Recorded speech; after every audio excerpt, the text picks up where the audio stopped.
अगर हमारे पास एक क्वाड्रेटिक इक्वेशन गिवन और हमें ये कहा जाए कि आप कंप्लीटिंग स्क्वायर मेथड से जो है वो इसका सॉल्यूशन फाइंड करें, तो कैसे हम फाइंड कर सकते हैं। सबसे पहले कंप्लीटिंग स्क्वायर के हवाले से बात करते हैं कि क्या हमारे पास वो कौन से फार्मूलाज हैं जो कि एक परफेक्ट स्क्वायर के फार्मूलाज कहलाते हैं, यानी जिनको हम यहाँ पर फिर अडॉप्ट कर सकते हैं। जैसे हम ये कहते हैं कि हमारे पास a plus B whole square है, ये किसके इक्वल होगा जी, A square plus B square plus 2ab के। और इसी तरह से हमारे पास जो a minus B whole square का फार्मूला जी, ये किसके इक्वल होगा, A square plus B square minus 2ab के। अब देखिए हमारे पास जो क्वेश्चन है क्वाड्रेटिक इक्वेशन जो कि अपनी एक स्टैंडर्ड फॉर्म, यानी ये बेसिक रिक्वायरमेंट है कि आप सबसे पहले जो है इक्वेशन को उसकी स्टैंडर्ड फॉर्म में लिखेंगे। अब हम ये देखते हैं कि क्या इसमें कोई ऐसी टर्म है जो कि ए स्क्वायर से रिजेंबल करे, यानी उससे मिलती जुलती हो। जैसे इसमें हम देख रहे हैं कि एल एक्स स्क्वायर जो है हमारे पास एक टर्म है, लेकिन इसमें अब एल एक हमारे पास परफेक्ट स्क्वायर नंबर नहीं है। यानी यहाँ पर हम ये करते हैं कि हमारे पास जो भी ये कोफिशिएंट जो कि एक्स स्क्वायर का कोफिशिएंट है, हम इससे पहले 1 बनाएंगे, यानी पूरी इक्वेशन को हम क्या कर देंगे जी, जो भी कोफिशिएंट ऑफ एक्स स्क्वायर है उससे बोथ साइड पे डिवाइड कर देंगे। और अब जब हम इसको डिवाइड कर लेंगे हर टर्म के साथ जो है वो जो भी कोफिशिएंट ऑफ एक्स स्क्वायर जो कि एल था ये डिवाइड होगा। इसी तरह सेकंड टर्म से भी हम एल को डिवाइड करेंगे। इसी तरह हमारे पास जो कांस्टेंट है उसको भी हम डिवाइड करेंगे। 0 divide by non zero number is answer जो होगा इसका क्या होगा जी, 0 ही होगा। इसी तरह यहाँ पे अगर आप देखें तो हमारे पास जो है एक्स स्क्वायर आ जाएगा। यहाँ पे अगर आप देखें तो ये आ जाता है जी m ओवर एल एक्स, और यहाँ पे आ जाएगा n डिवाइडेड बाय l। अब आप देखें कि हमारे पास जो फर्स्ट टर्म है, अगर मैं इसे ए स्क्वायर के साथ जो है वो चेंज कर दूँ, मैं कहूँ कि ये एक्स स्क्वायर है, यानी ए स्क्वायर एक्स स्क्वायर है, यानी यहाँ से फिर ये कह सकते हैं हम कि ए जो है वो एक्स है। अब हमारे पास जो बी है, चूँकि फार्मूला में अगर आप देखें तो 2ab भी आ रहा है, प्लस 2ab भी आ रहा है, माइनस 2ab भी आ रहा है, और बी स्क्वायर भी आ रहा है। अब इसमें बी स्क्वायर वाली कोई टर्म हमें फ़िलहाल कोई नज़र नहीं आ रही, तो हम ऐसा करते हैं कि पहले जो कि हमारे पास जो टर्म्स हम मिलती जुलती हम समझ सकते हैं कि बन रही हैं, जैसे एक्स स्क्वायर, इसको हम जो है एक साइड पर रहने देते हैं लेफ्ट साइड पे। इसी तरह m divided bye l into x, इसको भी हम लेफ्ट साइड पे रहने देते हैं। और ये टर्म जो हमारे पास कांस्टेंट आ रही जो कि एक नॉन परफेक्ट स्क्वायर है, जो कि फिर हम इसको अलग कर लेंगे। यहाँ पे इसका साइन क्या हो जाएगा जी, एडिटिव इन्वर्स की वजह से चेंज हो जाएगा, माइनस n बाई एल आ जाएगा। अब हम ये देख रहे हैं कि हमारे पास जैसे a मैंने आपसे शेयर किया कि x है, क्या इसमें अब b किस तरह से फाइंड आउट किया जा सकता है। अब ये टर्म जो है सेकंड टर्म जिसमें कि x शामिल है, अगर मैं यहाँ पे देख रहा हूँ कि ये प्लस है, तो मैं इसको इस तरह से कहूँ कि अगर ये 2ab के साथ हम इसको रिजेंबल करें तो कैसे कर सकते हैं। यानी यहाँ पे 2 अब नहीं लिखा हुआ, तो हम क्या करते हैं जी, यहाँ पे गोल्डन रूल ऑफ फ्रैक्शन है, हम 2 से खुद ही मल्टीप्लाई भी कर लेते हैं और खुद ही डिवाइड भी कर लेते हैं। यानी यहाँ पर हमारी जो बेसिक रिक्वायरमेंट थी उसके लिए हमने ऐसा किया। अब हम ये कहते हैं कि जो ये हमारे पास टर्म है 2 into m divided by 2l into x, इसको मैं कहता हूँ कि अगर ये फर्ज करें 2ab हो तो यहाँ से हम b जो हमारे पास सेकंड टर्म है वो हम बड़े अच्छे से तरीके से फाइंड कर सकते हैं। देखें a जो है किससे हमने सब्स्टिट्यूट किया हुआ x के साथ, यहाँ पर a x से रिप्लेस हो जाएगा, और अगर हम x से बोथ साइड पे डिवाइड करते हो तो x से कैंसिल हो जाता है। इसी तरह अगर हम 2 बोथ साइड डिवाइड कर लेते हैं, दोनों तरफ से डिवाइड किया तो 2 भी कैंसिल हो गया। हमारे पास m ओवर 2l ये इक्वल टू आ गया जी b के, यानी हमारे पास सेकंड टर्म जो कि हमें नज़र नहीं आ रही थी, हमने यहाँ पर एक जो है वो एक टेक्निक यूज़ की और उसको भी हमने यहाँ से फाइंड किया। अब हम अगर ये करें कि हमारे पास जो भी हमारे पास अब क्वेश्चन आता है, हमने एक बात यहाँ से समझी कि हम सबसे पहले क्या करेंगे जी, एक्स स्क्वायर का कोफिशिएंट 1 बनाएंगे, और फिर उसके बाद जो एक्स का कोफिशिएंट होगा, जो भी कोफिशिएंट होगा उसका हाफ करेंगे, और फिर उसका अब देखें हाफ का रीज़न यहाँ पर हमें बड़े अच्छे तरीके से समझ आया कि हमने किस तरह से क्यों हाफ होता है, सारे रीज़न हमें पता चले हैं। अब हम इसका स्क्वायर करेंगे। स्क्वायर क्यों करें, चूँकि हम देख रहे हैं कि फार्मूलाज में b जो होता है b का स्क्वायर जो है वो ऐड हो रहा होता है। तो यहाँ पर फिर हम यूँ कहेंगे कि हमारे पास जो है एक्स स्क्वायर, जिसको हम एक्स होल स्क्वायर भी लिख सकते हैं, plus 2 into m divided by 2l into x, और फिर हमारे पास जो b है जो कि हमने देखा m डिवाइडेड बाय 2l है, इसका स्क्वायर हम करेंगे। और इसी तरह अब इक्वेशन को बैलेंस करना हमने ये हम जानते हैं कि इक्वेशन को बैलेंस करने के लिए सेम नंबर जो हम बोथ साइड पे ऐड करते हैं, तो यहाँ पर हम क्या करेंगे जी, यहाँ पे भी हम ऐड करेंगे m divided by 2l whole square को। अब देखें यहाँ पर ये हमारा जो प्रॉब्लम था, जो हमने फार्मूला कंप्लीट करना था, वो सॉल्व हो गया। अब बस हमने इसे क्या करना है जी, सिंप्लीफाई करना है। ये फार्मूला हम जानते हैं जी, यहाँ पर प्लस का साइन है, यानी ए, यहाँ से हमने देखा प्लस साइन है, प्लस लिखेंगे, अगर माइनस होगा माइनस लिखेंगे, और प्लस एम बी जो हमारे पास आ रहा है जी, एम डिवाइडेड बाय 2l, इसका होल स्क्वायर। जबकि राइट साइड पे अगर आप देखें तो minus n divided by l plus m square, law of exponent में यहाँ पे यूज कर रहा हूँ जी, कि एम स्क्वायर और 2 का स्क्वायर क्या होगा जी, 4 और एल स्क्वायर। अब यहाँ पर हमारे पास जो राइट हैंड साइड है, इसको अगर हम सॉल्व करें तो आप जानते हैं कि हमारे पास एक टेक्निक है, हम एलसीएम को एक फार्मूला से सॉल्व करते हैं जी, common factor into non common factors, यानी कॉमन फैक्टर्स इनमें हम देख रहे हैं एल है, और नॉन कॉमन फैक्टर जो है फिर 4 और एल है। तो यहाँ पर अगर फर्स्ट टर्म देखें तो एल डिवाइडेड बाय एलसीएम, जो कि फिर एल एल कैंसिल हो जाएगा, 4l आएगा, और 4l multiply by minus n, तो माइनस 4nl आ जाएगा। इसी तरह यहाँ पर 4l divide by 4l square, ये कैंसिल हो जाएंगे, सिंबल जो हमारे पास आएगा जी 1 और 1 इंटू एम स्क्वायर आ जाएगा। तो इस तरह से हमने यहाँ तक ये देखा कि x plus m over 2l whole square, ये किसके इक्वल आ रहा है जी, एम स्क्वायर माइनस 4n। यानी यहाँ पर मैं तरतीब भी थोड़ी चेंज कर रहा हूँ, पॉजिटिव टर्म को मैं पहले लिख रहा हूँ और नेगेटिव टर्म को मैं बाद में लिख रहा हूँ।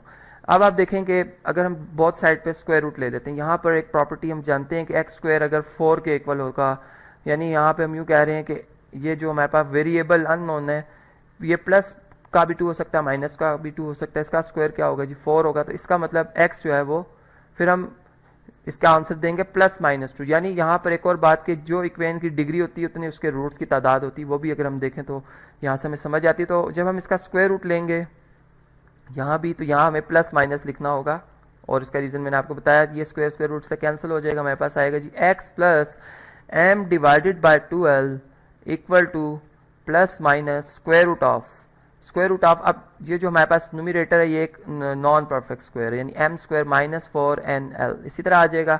जबकि हमारे पास जो डिवाइडेड बाय 4l स्क्वायर है, दोनों परफेक्ट स्क्वायर है, यानी 4 का स्क्वायर रूट 2 लिखेंगे यहाँ पर, और एल स्क्वायर का एल आ जाएगा। इस तरह से हमने सॉल्व किया।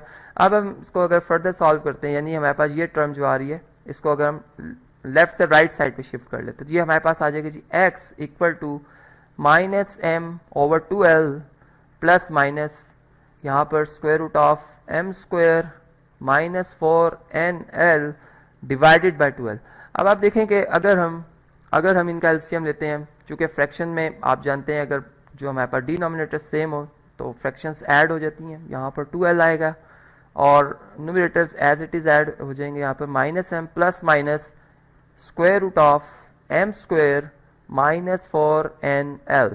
तो ये इस तरह से हमने देखा कि हमने हमारी जो गिवन इक्वेशन थी, हमने कंप्लीटिंग स्क्वायर जो हमारे पास एक मेथड, हमने उसको भी समझा, और फिर उस तरीके से उसके जितने भी स्टेप्स थे उनको हम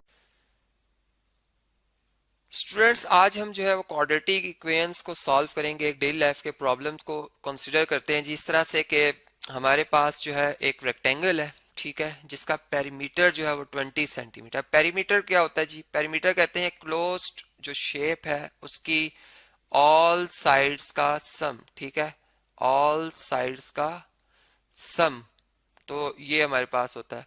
जबकि एरिया जो होता है वो उसकी जो दो डायमेंशंस होती हैं, दो म्यूचुअली परपेंडिकुलर डायमेंशंस, उनका प्रोडक्ट होता है। मतलब कि मैं यूँ बात कर सकता हूँ कि लेंथ, और अगर एक साइड को मैं लेंथ ले रहा हूँ और दूसरी फिर ब्रेथ होगी, ठीक है, तो ये दोनों डायमेंशन जो है इन दोनों का प्रोडक्ट होगा, इसे हम कहेंगे एरिया। अब चूंकि अगर हम देखें तो हमारी जो फिगर रेक्टेंगल है, इसलिए हम इसमें लेंथ और ब्रेथ ही लेंगे, यानी इसको मजीद 2 पे डिवाइड नहीं करेंगे, जबकि ट्राइंगल के केस में हम इससे 2 पे डिवाइड भी कर देते हैं। तो अब हमने कैलकुलेट क्या करना है जी, हमने लेंथ फाइंड करनी है और ब्रेथ फाइंड करनी है रेक्टेंगल की, ठीक है। लेंथ को अगर मैं x कह रहा हूँ तो ब्रेथ जो होगी हमारी वो क्या आ जाएगी, फिर y अगर हो, ठीक है।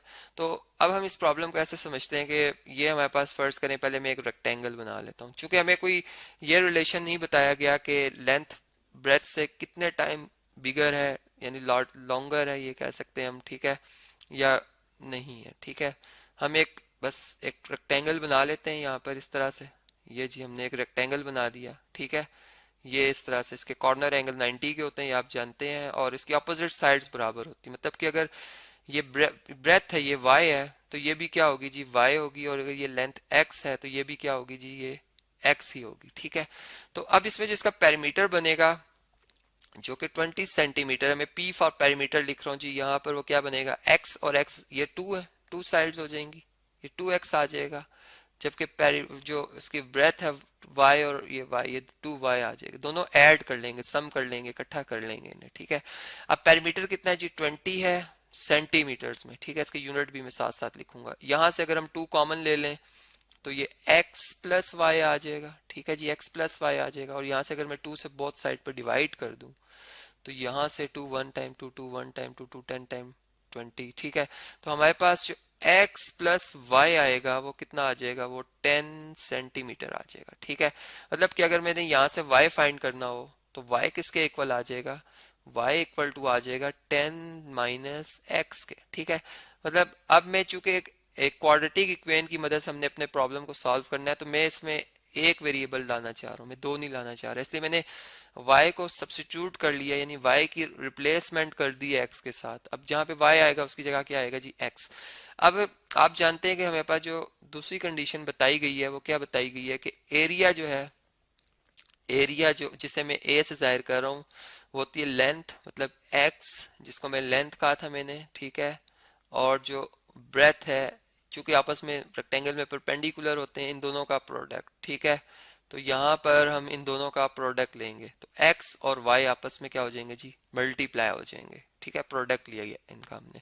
एरिया कितना है जी, एरिया 24 सेंटीमीटर स्क्वायर है, यहाँ पर 24 आ जाएगा। ठीक है, x एज इट इज, और y की जगह ये वैल्यू हम इक्वेशन नंबर 1 जो है सब्स्टिट्यूट कर लेंगे यहाँ पर, तो ये क्या आ जाएगी, 10 माइनस एक्स आ जाएगी। ठीक है, अब यहाँ से अगर हम इसे सिंप्लीफाई करते हैं तो 24 इज इक्वल टू आ जाएगा x 10 से मल्टीप्लाई होकर 10x, और x x से मल्टीप्लाई होकर क्या आ जाएगा जी, x स्क्वायर आ जाएगा। ठीक है, अब हम ऐसा करते हैं कि ये x स्क्वायर जो है इसको शिफ्ट करते हैं राइट, सॉरी लेफ्ट साइड पे, और 10x को भी, यानी तमाम टर्म्स को एक साइड पे लिखते हैं। ठीक है, ये बन जाएगा एक्स स्क्वायर प्लस का, यानी इसका एडिटिव इनवर्स बेसिकली मैंने बोथ साइड पे ऐड किया, तो यहाँ से माइनस एक्स स्क्वायर खत्म हो जाएगा। इस तरह माइनस 10x अगर बोथ साइड पे ऐड करें तो यहाँ पर 0x बच जाएगा, जबकि दूसरी साइड पे माइनस 10x आ जाएगा, प्लस 24 इक्वल टू 0 आ गया। ठीक है, अब देखें यहाँ से अगर हम इस पे हम इसको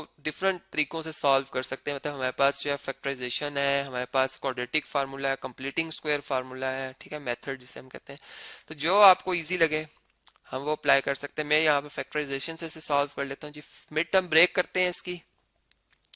मिड टर्म ब्रेक करने का असूल आप जानते हैं कि फर्स्ट और लास्ट जो टर्म्स हैं इनको आपस में मल्टीप्लाई करते हैं, यानी एक तो इक्वेशन को स्टैंडर्ड फॉर्म में लिखते हैं सबसे पहले, यानी हाईएस्ट जो एक्सपोनेंट वाली टर्म है, फिर उससे लोअर, फिर उससे लोअर, इस तरह से हम लिखते हैं। ठीक है, और जो मिड टर्म है इसको ब्रेक करते हैं। मतलब यहाँ पर अगर आप देखें तो हमें 24x स्क्वायर पॉजिटिव का चाहिए, जो कि अगर यहाँ पर मैं -4x और -6x लिखता हूँ तो आप इन दोनों को अगर मल्टीप्लाई करते हैं -6x को -4x से, ठीक है, तो ये 24 प्लस का 24x स्क्वायर आएगा, जो कि इन दो का प्रोडक्ट, और इनको ऐड करने से -10x ही आता है। तो ये हमारे मिड टर्म ब्रेक होंगे। तो अब इसको हम नीट करके लिखते हैं जी। हम लिखेंगे x square -4x -6x plus 24 equal to 0। ठीक है, अब इन दो फर्स्ट टू टर्म में से हम क्या कॉमन ले सकते हैं, x कॉमन ले सकते हैं, x -4 आ जाएगा। लास्ट टू टर्म में से भी हमने ऐसा नंबर कॉमन लेना है कि यही फैक्टर बने हमारे पास। तो अगर हम यहाँ से -6 कॉमन ले लें, यानी -6 इसलिए कि x पॉजिटिव चाहिए हमें। ठीक है, और ये 24 प्लस माइनस माइनस होता है, 24 6 से डिवाइड होके 4 आ जाएगा इक्वल टू 0।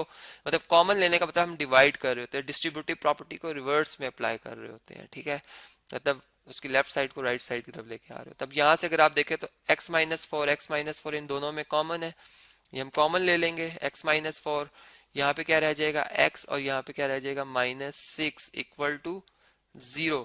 तो यहाँ से अब अगर हम रियल नंबर की वो प्रॉपर्टी अप्लाई करें कि टू रियल नंबर्स का प्रोडक्ट 0 कब हो सकता है, मतलब इनके अगर नॉन ट्रिवियल सोल्यूशन देखा जाए तो दो में से एक 0 होगा। मतलब x-4 0 के इक्वल हो सकता है, या फिर x-6 0 के इक्वल हो सकता है। अगर x-4 इक्वल टू 0 है तो x की वैल्यू क्या आ जाएगी 4, और अगर x माइनस सिक्स जीरो के इक्वल है तो x की वैल्यू क्या आ जाएगी जी, 6 को इधर शिफ्ट करेंगे, 0 प्लस 6 ये आ जाएगी 6।